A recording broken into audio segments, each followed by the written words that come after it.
PCCMM అనేది ఇచ్చేస్తారు. 2 డేస్లో అయిపోతుంది. 2-3 డేస్లో.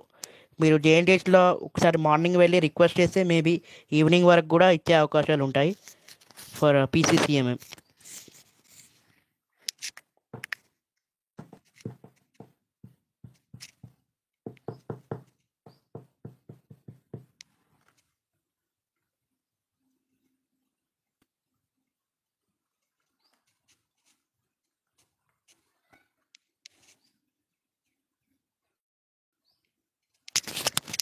లేదు, జేఎన్టీహెచ్లో కట్టాలి. 2000 రూపీస్ చలాన్ కట్టాలి జేఎన్టీహెచ్లో.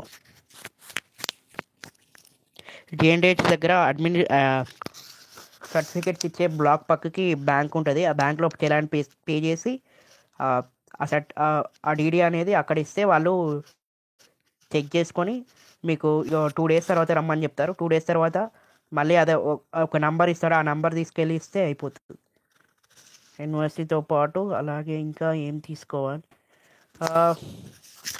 NOC, no objection letter from college and principal దగ్గర నుంచి వెళ్ళి అంతే. లైక్ నో అబ్జెక్షన్ లెటర్ అంతే. నార్మల్ అంతే. నార్మల్ ఆ డీటెయిల్స్లో నో అబ్జెక్షన్లోనే మీ అన్ని డీటెయిల్స్ అనేది ఉంటాయి.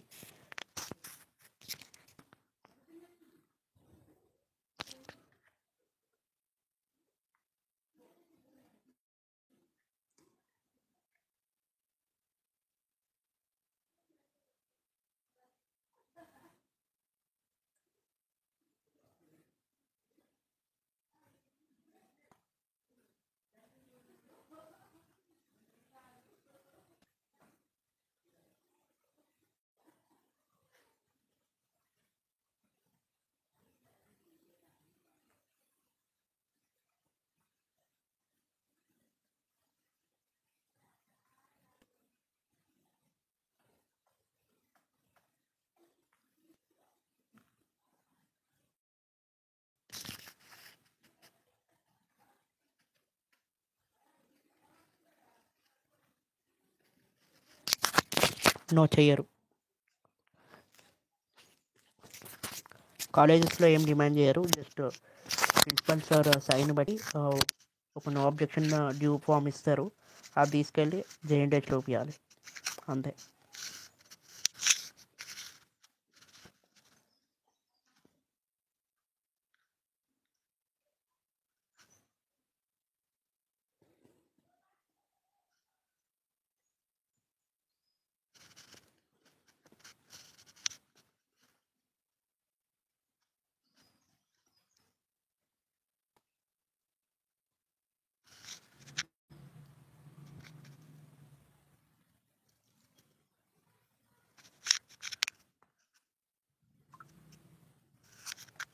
సో స్టిల్ ఇంకేమైనా డౌట్స్ ఉన్నాయా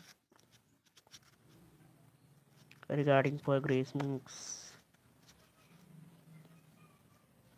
అండ్ చాలామంది కామన్ క్వశ్చన్ ఏంటంటే మ్యాథ్స్ సబ్జెక్ట్కి అప్లై చేయొచ్చా, ఓపెన్ ఎలెక్టివ్స్ కూడా అప్లై చేయొచ్చా అని.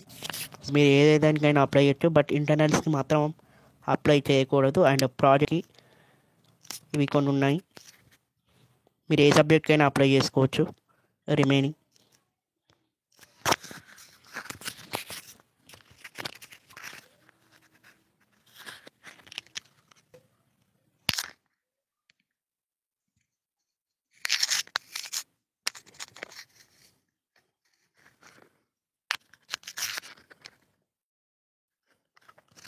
గ్రేస్ మార్క్స్లో మ్యాక్సిమం అయితే మార్క్స్ ఏం ఎక్కువ, జస్ట్ మీరు పాస్ అవుతారు కానీ గ్రేడ్ ఇంప్రూవ్మెంట్ ఏం రాదు.